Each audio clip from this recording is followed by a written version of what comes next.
আসসালামু আলাইকুম রহমতুল্লাহি ওবরাকাতহু। ধন্যবাদ খালেদ ইয়াহিয়া। প্রথমেই আমি একটু জানিয়ে নিই, আমি কোনো একাডেমিশিয়ান না। যেহেতু প্রবাসী ভাবনা, আমি যেহেতু প্রবাসী থাকার সুযোগ, কানাডাতে থাকি, তো যার কারণে আমার যে ভাবনাগুলো, যে ভাবনার সাথে হয়তো অনেকের ভাবনাই মিলে যায়। 2023 সালের ডিসেম্বরে ঢাকা ট্রিবিউনে প্রকাশিত যে তথ্য, সেই তথ্যের আলোকে বিশ্বের প্রায় 176টা দেশে 14.9, প্রায় মানে 15 মিলিয়ন, অর্থাৎ 1.5 কোটি মানুষ বাংলাদেশি 176টি দেশে ছড়িয়ে ছিটিয়ে আছে।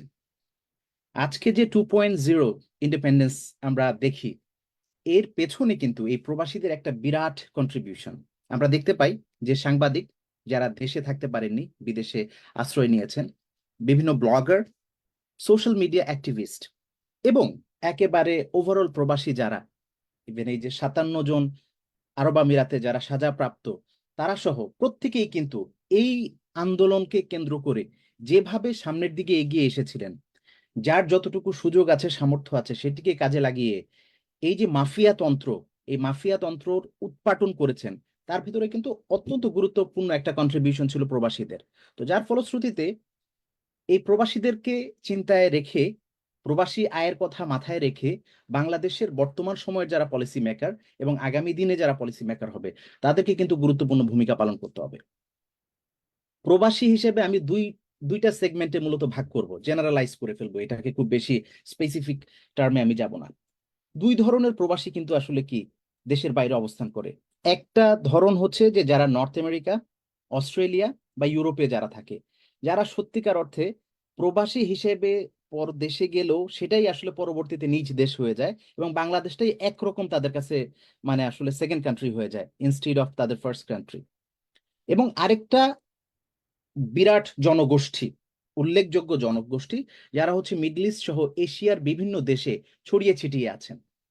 তাদের জন্য আসলে বাংলাদেশটাই কিন্তু সব সময়, ফ্রম ডে 1 টু দ্য মানে টিল দ্য এন্ড ডে, যখন তারা রিটার্ন করে, বাংলাদেশটা সবসময় তাদের কাছে কি ফার্স্ট কান্ট্রি হিসেবে থাকে।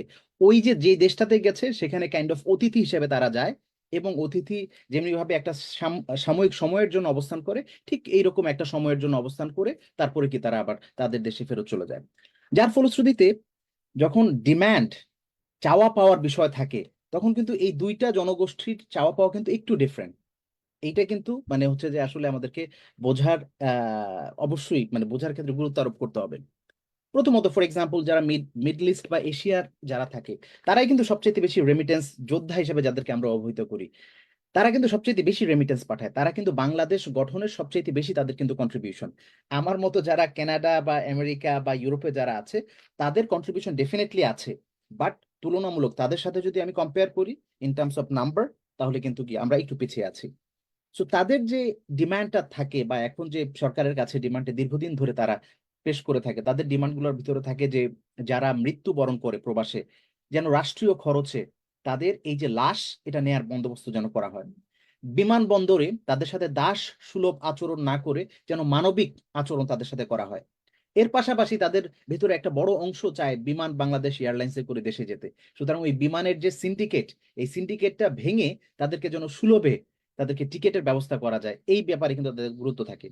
এবং এর পাশাপাশি যখন তারা at the end of the day প্রবাস থেকে দেশে যায় চলে যাবে, তখন যেন তাদের জন্য ভাতা, চাকুরি এবং ব্যবসার সুযোগ সুবিধা নিশ্চিত করা হয়। এইটা কিন্তু মোটা দাগে তাদের হচ্ছে ডিমান্ড। যতগুলো অর্গানাইজেশন আছে মিডল ইস্ট কেন্দ্রিক বা এশিয়ার বিভিন্ন দেশ কেন্দ্রিক কাজ করে, এটা কিন্তু মোটা দাগে তাদের demand. On the other side, যারা আমেরিকায়, কানাডা, অস্ট্রেলিয়া, ইউরোপের বিভিন্ন দেশে থাকে, মূলত আসলে তাদের মৃতদেহটা কিন্তু এই জায়গায় থাকে। তারা কিন্তু এখানেই কিন্তু কবরের জায়গা কিনে ফেলে এবং এখানেই কিন্তু মূলত সমাহিত হন। সুতরাং তাদের চাওয়াটা পাওয়াটা একটু ডিফারেন্ট। তাদের চাওয়া পাওয়ার ভিতরে অন্যতম সবচেয়ে গুরুত্বপূর্ণ যেটা কাজ করে, সেটা হচ্ছে আইনের একটা শাসন তারা দেখতে চায় বাংলাদেশে, একটা রুল অফ ল যেন প্রতিষ্ঠিত হয়, যেন তারা যখন বাংলাদেশে যায় বা বাংলাদেশে রেখে আসা তাদের স্থাবর অথবা অস্থাপর যে সম্পত্তি আছে, এইটার যেন নিরাপত্তা নিশ্চিত থাকে। এইটা যেন তাদেরকে এই জায়গায় যেন তাদেরকে ডিপ্রাইভ করা না হয়। তারা এয়ারপোর্টে ডেফিনেটলি একটা সম্মান চায়, একটা মানে ভালো ট্রিটমেন্ট চায়। যে ট্রিটমেন্ট পেয়ে তারা মনে করতে চায় যে এই সমস্ত দেশে তারা যেভাবে ট্রিটেড হয়, ঠিক একই রকম ভাবে, যেহেতু বাংলাদেশকেও তারা নিজের দেশ হিসেবে মনে করে, সেই ট্রিটমেন্টটা যেন তারা পায়। এর পাশাপাশি একটা গুরুত্বপূর্ণ ব্যাপার, একটু আগে ডাক্তার মোনাদি কথা বলছিল হেলথ কেয়ার নিয়ে, হেলথ সেক্টর নিয়ে। এই হেলথের বিষয়টা কিন্তু অনেক অনেক অনেক বেশি ইম্পর্টেন্ট, যেই ব্যাপারে অনেকেই কি অনেক বেশি কনসাস থাকে। বাংলাদেশি প্রবাসী যারা এইরকম উন্নত বিশ্বের দেশগুলোতে থাকে, তারা তাদের রিটায়ার্ড লাইফটা চায় বাংলাদেশে কাটাতে। আমি যদি দুটো উদাহরণ দিই, দুটা কান্ট্রি, ইউরোপের একটা দেশ পর্তুগাল, আর একটা দেশ হচ্ছে ফিলিপিন, এশিয়াতে। এই দুইটা দেশে কিন্তু শুধু তাদের দেশের প্রবাসীরাই না, বরং আমেরিকা ইউরোপের বিভিন্ন লোক যারা তাদের হচ্ছে রিটায়ারমেন্টে চলে যায়, তারা তাদের একেবারে ব্যাগ এন্ড ব্যাগেজ সবকিছু নিয়ে কিন্তু একটা বড় অংশ এই দুইটা দেশে চলে যায়। ওয়াই? কারণ ওই দেশটা রিটায়ারমেন্টে যারা যাবে তাদেরকে আকর্ষিত করে। এখানে একটা জিনিস জেনে রাখা মানে খুব ইম্পর্টেন্ট, যে যারা এই সমস্ত দেশে বসবাস করে রিটায়ারমেন্টে কিন্তু তারা খুব হ্যান্ডসাম একটা স্যালারি পায়। এই স্যালারি দিয়ে তারা চায় যে খুব কমফোর্টেবল একটা লাইফ লিড করার জন্য। কিন্তু বাংলাদেশি হয়েও বাংলাদেশের আর্থসামাজিক নিরাপত্তা না থাকার কারণে, আইনের শাসন না থাকার কারণে তারা কিন্তু বাংলাদেশে যাওয়ার ক্ষেত্রে হেজিটেন্ট, রিলাক্টেন্ট। এবং বিশেষ করে হেলথ কেয়ারটা ভালো না থাকার কারণে তারা কিন্তু যেতে চায় না। সুতরাং তাদের চাওয়া পাওয়ার ভিতরে অন্যতম একটা জিনিস হচ্ছে যে এই জিনিসগুলো আইনের শাসন, এবং যদি একটা সুন্দর হেলথ কেয়ার ব্যবস্থা যদি স্টাবলিশ করা যায়, তাহলে তাদের যে শেষ জীবনটা তারা ডেফিনেটলি বাংলাদেশে কাটাতে চায়। এইবার আমি যদি আসি কমন, যে আসলে প্রবাসীদের কমন ডিমান্ড কি বর্তমান সরকার বা আগামী দিনের যে সরকার তাদের কাছে, সবচাইতে গুরুত্বপূর্ণ ডিমান্ড, সে মিডল ইস্টে থাকুক অথবা ফার্স্ট ওয়ার্ল্ডের কোনো কান্ট্রিতে থাকুক, তারা চায় ভোটাধিকার। তাদের ভোটাধিকারটা তারা চায়। তারা চায় তাদের যে ভয়েস, এই ভয়েসের মাধ্যমে তাদের যে চিন্তা, তাদের যে চেতনা, তাদের যে দর্শন, এটার জন্য একটা রিফ্লেকশন বাংলাদেশের রাজনীতিতে থাকে। তারা তাদের একটা রিপ্রেজেন্টেশন চায়, এবং এই রিপ্রেজেন্টেশনের জন্য ভোটিং রাইটসটা আমরা তারা চায়। আমরা একটা জিনিস দেখব যে টার্কির যে প্রেসিডেন্ট রিসেপ তাইপ এরদোগান, সে কিন্তু এই লাস্ট ইলেকশনেও তার দেশে বিভিন্ন ইলেকশনের সভা করার পাশাপাশি জার্মানি, যেখানে সবচেয়ে বেশি টার্কিশ সিটিজেনরা থাকে, তো সেখানে গিয়েও কিন্তু কি মানে সে বিভিন্ন রকম সেবা সভা সমাবেশ করেছে। কেন? ওই যে এই যারা প্রবাসী আছে তাদের ভোটগুলোকে নিশ্চিত করার জন্য। দুঃখজনক হলেও সত্য, প্রায় 1.5 কোটি মানুষ, যারা প্রত্যেকেই ভোটাধিকার প্রাপ্ত, প্রায় অলমোস্ট, যাদের 80% 70% হচ্ছে যে ভোটাধিকার যাদের আছে, এই ভোটাধিকারকে সরকার কোনোভাবেই আমলে নিচ্ছে না। তাদেরকে কোনোভাবেই, কি প্রতিবার সরকার আসে যায়, কিন্তু এই জায়গায় কাজ করা হয় না, তাদেরকে ন্যাশনাল আইডি কার্ড দেয়া সহ ভোটাধিকার যে দেয়া, এই কাজটা করা হয় না। তো প্রবাসীদের এটা সবচাইতে গুরুত্বপূর্ণ একটা দাবি, যে তাদেরকে যেন যে কোনোভাবে ভোটা মানে অবশ্যই অবশ্যম্ভাবীভাবে এজ এ পার্ট হিসাব করা হয়, এবং তাদেরকে যেন ভোটাধিকার দেওয়া হয়, দেশ গঠনে তাদেরকে যেন অংশীদার করা হয়। এর পাশাপাশি দ্বিতীয়ত একটা গুরুত্বপূর্ণ বিষয়, যেটা হচ্ছে যে এমবেসি, যে প্রবাসে বাংলাদেশিদের জন্য যে এমবেসিটা আছে, এইটা যেন কোনো পার্টি অফিস না হয়। আমরা বিগত সরকারের সময় দেখে এসেছি এটা হচ্ছে যে অ্যাবসুলুটলি ছিল মনস্টারদের দখলে, এবং পার্টি অফিস ছিল।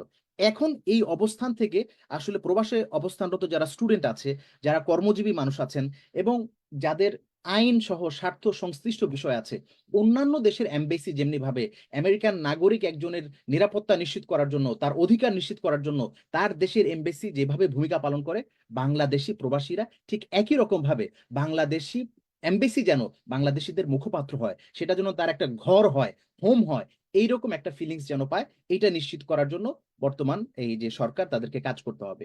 এবং এদের এই যে বাংলাদেশি যারা আছে, তাদের এমবেসিটা যেন ঘরে পরিণত হয়, এই ব্যাপারে ডেফিনেটলি তাদেরকে একটা গুরুত্বপূর্ণ ভূমিকা পালন করতে হবে। আরেকটা ব্যাপার যেটা না বললেই না, বাংলাদেশে একটা অদ্ভুত নিয়ম চালু আছে, দ্বৈত নাগরিকত্বের নিয়ম চালু আছে। অ্যাট দ্য সেম টাইম একটা হাস্যকর ব্যাপার আছে, যে NVR, no visa required to travel to Bangladesh, as soon as you get the citizenship. আপনি কেনেডিয়ান, আমেরিকান, ব্রিটিশ অথবা যে কোনো দেশের সিটিজেনশিপ পান না কেন, অদ্ভুত একটা ব্যাপার, যে আপনি বাংলাদেশের সিটিজেন, আপনি বাংলাদেশি পাসপোর্ট নিয়ে বাংলাদেশে যেতে পারছেন না। কত হাস্যকর একটা ব্যাপার। আমি এমবেসির একজন বড় কর্মকর্তার সাথে আমি কথা বলছিলাম, তাকে যখন আমি বললাম যে কেন আমাদেরকে no visa required to travel to Bangladesh, এটা নিয়ে কেন যেতে হবে, আপনারা আমাদেরকে বাধ্য করছেন বাংলা পাসপোর্ট নেওয়ার জন্য, যে এনভিআর পেতে হলে you must have to have a Bangladeshi passport. At the same time আমরা বাংলাদেশে যাচ্ছি হচ্ছে যে কেনেডিয়ান পাসপোর্ট নিয়ে, আমেরিকান পাসপোর্ট নিয়ে, ব্রিটিশ পাসপোর্ট নিয়ে, ওয়াই? এটা কেন?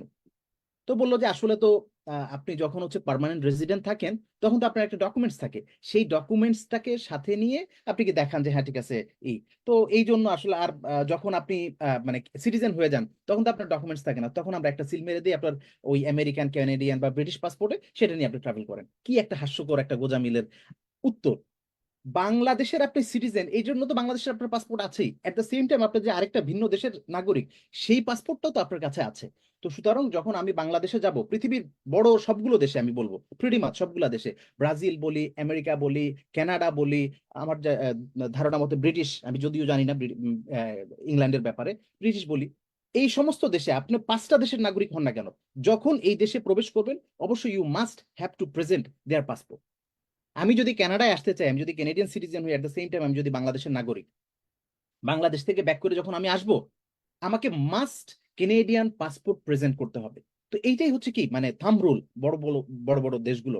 তা আমার মানে একেবারেই বুঝে আসে না যে কেন এই এনভিআর এর সিস্টেমটা রাখতে হবে, এবং এই বাংলাদেশের পাসপোর্টটাকে কেন একেবারে ভ্যালুলেস বানায় দিতে হবে। আমি অবশ্যই যখন বাংলাদেশে যাব, আমার যেন এই রাইটসটুকু থাকে যে আমি বাংলা পাসপোর্টে বাংলাদেশে যাব, এবং যখন ওয়ে ব্যাক আমি তাকে দেখাবো যে হ্যাঁ ঠিক আছে আমি কেনেডিয়ান, আমি ব্রিটিশ, আমি আমেরিকান, সো দ্যাট আমি ওই দেশের উদ্দেশ্যে যাত্রা শুরু করছি, এবং তারা দেখে আমার সমস্ত কিছু যাচাই বাছাই করে আমাকে সেখান থেকে ছেড়ে দিবে। এই ব্যাপারে ডেফিনেটলি একটা গুরুত্বপূর্ণ ভূমিকা পালন করতে হবে। এরপরে শেষ, আমি যেহেতু আসলে অনেক সময় নিতে চাই না, বিকজ অনেকজন আরো হয়তো দুই চারজন থাকতে পারে, তাদের আমি কাজে হ্যাম্পার ঘটাতে চাই না। ফরেন কারেন্সির যে ইনভেস্টমেন্ট, আমরা যেমনি ভাবে বাংলাদেশ এখান থেকে ওই দেশে বাংলাদেশে আমরা ইনভেস্টমেন্ট করার সুযোগ পাই, আনার ক্ষেত্রে যেন আমাদের জন্য ফ্লেক্সিবিলিটি থাকে। কারণ আমি জানি না টাকা মানে কি, টাকা হচ্ছে এটা আমার অধিকারে। এখানে হচ্ছে যে বিচারপতি শামসুদ্দিন মালিক মানিক গতকাল মানে যখন ধরা খাওয়ার সময় দেখা গেছে তার কাছে কি 70 লাখ টাকা আছে, অর্থাৎ যার কাছে যা আছে সে সবসময় তার কাছে টাকা, বিষয়টা এরকম যে সে কি তার কাছে রাখতে চায়, সে সেফ মনে করে তার কাছে থাকা। তো যখন আমি বাংলাদেশে ইনভেস্টমেন্ট করব, এই ইনভেস্টমেন্টের টাকাটা আমি যেন সিকিউরলি, ইভেন আমার যদি বাংলাদেশে কোনো কিছু থাকে, সেটা যেন বৈধ পথ পরিক্রমায় আমি যেই দেশেই চাই না কেন সেই দেশে যেন আনতে পারি, ইভেন ট্যাক্স দিয়ে হলো, ইভেন সমস্ত রুলস রেগুলেশন মেনে হলেও যেন আমি আনতে পারি। আমার টাকার উপর যেন আমার অধিকার থাকে, আমার সম্পদের উপর যেন আমার অধিকার থাকে, এইটা যেন রাষ্ট্রের অধিকারে না থাকে, এই বিষয়টা ডেফিনেটলি নিশ্চিত করতে হবে। এবং সর্বশেষ যেটা, যে এমবেসি ওয়েলফেয়ার ফান্ড, প্রবাসীদের এটা একটা বড় একটা ডিমান্ড, বড় একটা চাহিদা, বড় একটা বিষয়, যেখানে নিউ কামার্স, স্টুডেন্টস, বিজনেসম্যান, ওয়ার্কার্স, সবার স্বার্থ রক্ষা হবে। যদি সরকার উদ্যোগ গ্রহণ করে, প্রবাসীরা সেই ফান্ডে টাকা ঢেলে দেওয়ার জন্য প্রস্তুত আছে, এবং এই ফান্ডের যেন স্বচ্ছতা নিশ্চিত করা হয়, এবং তাদের প্রয়োজনে এই ফান্ডটা যেন ব্যবহার করা হয়, এই বিষয়ে ডেফিনেটলি আমাদেরকে একটা গুরুত্বপূর্ণ ভূমিকা পালন করতে হবে। ধন্যবাদ সবাইকে আমার কথা শোনার জন্য। আসসালামু আলাইকুম ওরহামতুল্লাহি তাআলা ওয়া বারাকাতুহু।